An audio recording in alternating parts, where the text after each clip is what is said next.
Assalamualaikum warahmatullahi wabarakatuh. Berjumpa lagi bersama sahabat obat pertanian dimanapun Anda berada. Pada kesempatan hari ini kita akan membahas mengenai budidaya tanaman mentimun. Nah, sebelum kita lanjut, saya sapa-sapa dulu untuk sahabat-sahabat obat pertanian dimanapun Anda berada.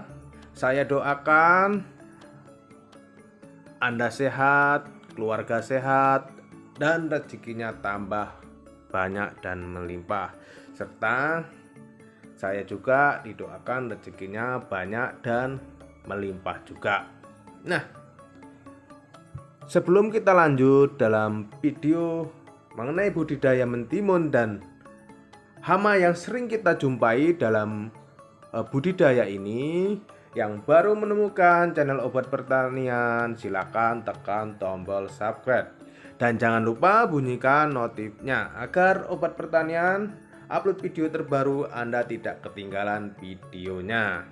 Dan yang udah subscribe, saya doakan semoga rezekinya tambah banyak dan melimpah sampai Mekah. Yang pastinya dalam budidaya mentimun ini, petani pasti menginginkan mentimunnya yang pertama tahan terhadap hama dan penyakit. Terus yang kedua pastinya berpotensi hasil yang tinggi. Maka dari itu channel obat pertanian ini memperkenalkan bibit yang saya rekomendasikan untuk sahabat-sahabat petani yang ada di Indonesia, yaitu Mentimun Batara F1 dari cap panah merah. Nah, tentunya Mentimun Batara F1 ini yaitu hibrida yang mempunyai kelebihan tersendiri, baik itu dari potensi hasil serta adaptasi terhadap lingkungan yang ada di Indonesia. Maka dari itu, mari simak penjelasan mengenai Mentimun Batara F1 ini. Nah, ini dia sobat petani. Mentimun Batara F1 ini adalah mentimun yang memiliki daging buah tebal. Nah, rasa tidak pahit dan crispy kriuk-kriuk seperti itu sobat petani. Untuk rekomendasinya yaitu dataran rendah sampai menengah. Nah, bisa dilihat dalam video ini kawan-kawan sobat petani untuk Mentimun Batara F1 ini. Pastinya sobat petani bertanya-tanya, apa sih kelebihan atau keunggulan dari Mentimun Batara F1 ini? Yaitu keunggulannya ya sobat petani bisa dilihat dalam monitor. Yang pertama yaitu tahan virus Gemini. Terus yang kedua, rasa tidak pahit, daging tebal dan crispy seperti itu. Nah, terus tahan simpan hingga 7 hari, jadi tidak mudah busuk. Seperti itu kawan-kawan sobat petani. Terus yang keempat, warna kulit tidak berubah menjadi kuning, jadi tetap hijau sampai dia ke tangan konsumen. Jadi mentimun ini sangatlah direkomendasikan untuk ditanam serta enak untuk dijual seperti itu sobat petani. Terus bentuk silindrir dan seragam, panjangnya 16 sampai 22 cm. Terus selanjutnya yaitu buah lebat di setiap cabang. Jadi setiap cabangnya untuk Mentimun Batara ini ada buahnya. Terus hemat benih, cukup 1 biji per lubang seperti itu kawan-kawan. Nah, selanjutnya kawan-kawan, setelah kita mempunyai benih sobat petani, maka langkah selanjutnya yaitu kita pengolahan lahan dan pemberian pupuk dasar pada mentimun kita. Nah, pupuk apa saja sih yang diperlukan? Yaitu pupuk kandangnya yaitu 1,5 ton itu untuk luasan 0,1 hektar. Terus NPK 30 kilo, luasannya sama. Terus dolomit 20 kilo, SP36 10 kilo dan KCL 10 kilo. Untuk luasannya yaitu sama semua ya kawan-kawan. Untuk prosesnya seperti biasa sobat-sobat petani lakukan di lahan masing-masing. Setelah itu sobat petani, maka setelah tanaman itu tumbuh, maka dari itu perlu asupan nutrisi. Nah, di waktu kapan sih kita pemberian nutrisi ini? Yang pertama yaitu pupuk susulannya di angka 7-10 HST dengan menggunakan NPK yaitu 10 gram. Terus untuk susulan kedua, sobat petani, di angka 20-25 HST kita menggunakan pupuk NPK itu ditambah dosisnya yaitu 20 gram per tanaman. Terus untuk pupuk susulan ketiga bisa dilihat dalam monitor ya sobat petani, yaitu di angka 35 dan 40 HST menggunakan NPK yaitu 20 gram per tanaman. Seperti itu untuk pemupukannya sobat petani. Kita mengetahui pupuk susulan, maka dari itu sobat petani pasti ingin menghasilkan mentimunnya berproduksi tinggi serta berkualitas dan laku di pasaran. Tetapi untuk menunjang semua itu, sobat petani pasti akan dihadapi sebuah masalah. Yang pertama yaitu hama dan penyakit. Nah, hama apa saja sih yang sering dihadapi sobat petani saat melakukan budidaya mentimun ini? Mari simak, jangan di skip ya sobat petani agar tidak salah fokus dan salah paham di sini. Nah, bisa dilihat ya dalam monitor sobat petani, yang pertama yaitu hama oteng-oteng atau kutu kayu. Bisa dilihat dalam gambar hamanya seperti ini ya sobat petani. Nah, gejala awalnya seperti apa sih oteng-oteng ini? Mari kita simak gejalanya.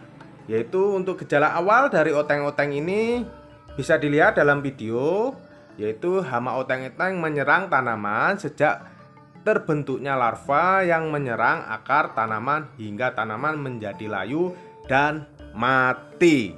Itu tadi gejala untuk serangan waktu oteng-oteng ini di masa larva atau setelah pecah telur.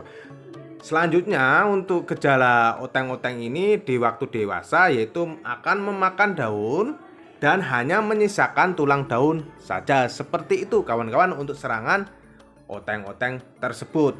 Nah, serangan berat terjadi pada tanaman muda sejak tanaman tumbuh hingga umur 2 minggu.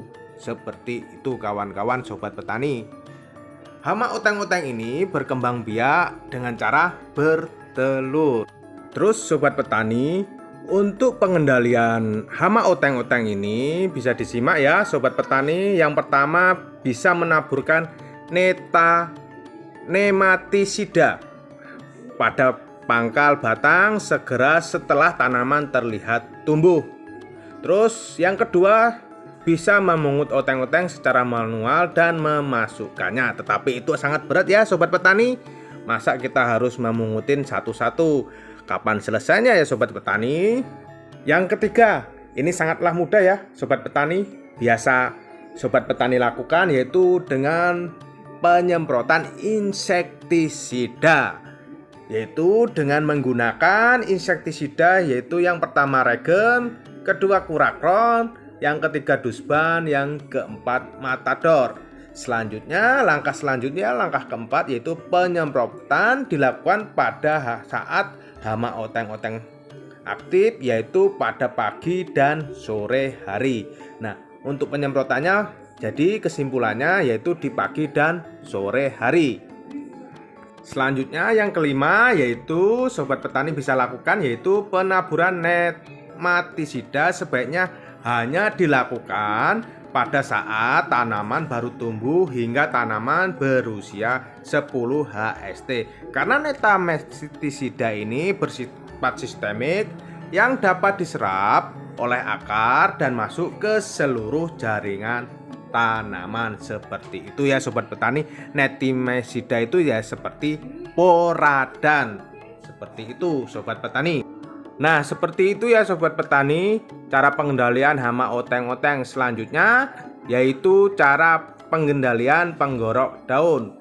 Bisa dilihat ya sobat petani, hama penggorok daun bisa dilihat dalam monitor. Yang belum tahu hama penggorok daun yaitu lalat buah sobat petani.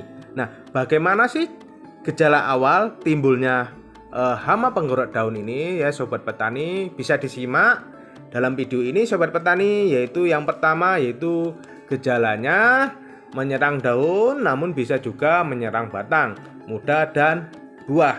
Lalat ini menyerang daun tanaman dengan cara meletakkan telur di bagian epidermis daun. Setelah itu telurnya menetas dan berubah menjadi larva, akan menggorok dan masuk ke dalam jaringan mesofil daun. Bisa dilihat ya kawan-kawan, untuk penyerangannya seperti digambar ya sobat petani, untuk hama penggorok daun ini. Terus untuk pengendaliannya ya sobat petani, bisa dilihat dalam monitor. Untuk pengendaliannya yang pertama yaitu menggunakan kultur teknis. Pengendalian ini menitik beratkan pada teknologi dan pola budidaya yang dilakukan oleh petani. Pembersihan lahan dari gulma atau tanaman pengganggu perlu dilakukan secara berkala. Seperti itu ya sobat petani. Selanjutnya ya sobat petani, dengan pengendalian mekanisme. Pengendalian mekanisme di sini yaitu dengan menggunakan perangkap kuning yang terbuat dari papan atau plastik lembaran berukuran 15 x 15 cm yang telah dioleskan perekat, vaselin, oli, dan minyak goreng pada perangkap tersebut. Seperti halnya ya sobat petani, serangga lain lalat penggorok daun ini juga tertarik dengan warna kuning. Dengan memasang perangkap sebanyak 1000 buah per hektar, sudah mampu menekan serangga hingga 50%. Seperti itu sobat petani ya. Nah, itu tadi ya sobat petani, cara pengendalian hama penggorok batang atau daun pada hama mentimun kita. Nah, selanjutnya ya sobat petani, hama yang sering kita jumpai yaitu tungau. Bisa dilihat ya sobat petani pada monitor, hama tungau itu letaknya ada di bawah daun mentimun. Nah, bila di mikroskop sobat petani bisa dilihat tungau itu bentuknya seperti ini ya sobat petani, ada di monitor ini.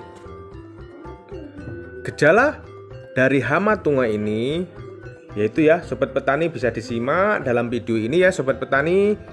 Gejala utama yaitu menyerang daun, namun bisa juga menyerang batang muda dan buah. Lalat ini menyerang daun tanaman dengan cara meletakkan telur di bagian epidermis daun. Setelah telur menetas dan berubah menjadi larva, akan menggorok dan masuk ke dalam jaringan mesofil daun. Jadi serangannya sama dengan penggorok daun tadi ya sobat petani. Nah, untuk cara pengendaliannya ya sobat petani bisa dilihat dalam monitor. Untuk cara pengendaliannya yang pertama yaitu dengan pengendalian biologis, yaitu dapat dilakukan dengan memanfaatkan musuh alami atau predator yang ada di alam tersebut ya sobat petani. Keberadaan predator sangat penting dalam mengatur populasi tungau, sehingga keberadaan harus dilindungi seperti itu ya sobat petani. Musuh alami yang sering membatasi populasi diantaranya ya sobat petani, yaitu dalam bahasa anunya latinnya Ambelicius, terus Metacilius, Piscilicius, Ceterius, dan lain-lain. Bisa dilihat dalam monitor ini ya sobat petani. Nah, untuk pengendalian selanjutnya sobat petani bisa lakukan dengan cara pengendalian, yaitu pengendalian kimia ya sobat petani. Dengan pengendalian kimia ini, kita bisa lakukan dengan aplikasi insektisida seperti biasa ya, sobat petani, yaitu dengan memperhatikan cara penyemprotan. Cakupan yang luas dari penyemprotan sangat penting ketika melakukan aplikasi mitisides. Nah, untuk insektisida itu sendiri ya, sobat petani, yang sering kita gunakan untuk pengendalian tungau yaitu Clotrin 550 xx, dosisnya 0,75 mili, terus Darmasan, terus Dinamek, dan lain-lain seperti itu ya, sobat petani. Nah, itu tadi ya, sobat petani, cara budidaya mentimun agar berbuah lebat dan berproduksi tinggi, serta cara pengendalian hama pada tanaman mentimun ini. Apabila ada yang ingin bertanya, silakan komentar di kolom komentar. Dan jangan lupa saksikan terus channel Obat Pertanian untuk video-video terbaru mengenai dunia pertanian. Dan yang baru menemukan channel ini, silakan tekan tombol subscribe-nya. Dan yang udah subscribe, saya doakan semoga rezekinya tambah melimpah. Sekian dari saya, salam sejahtera bagi kita semua. Saya akhiri, assalamualaikum warahmatullahi wabarakatuh.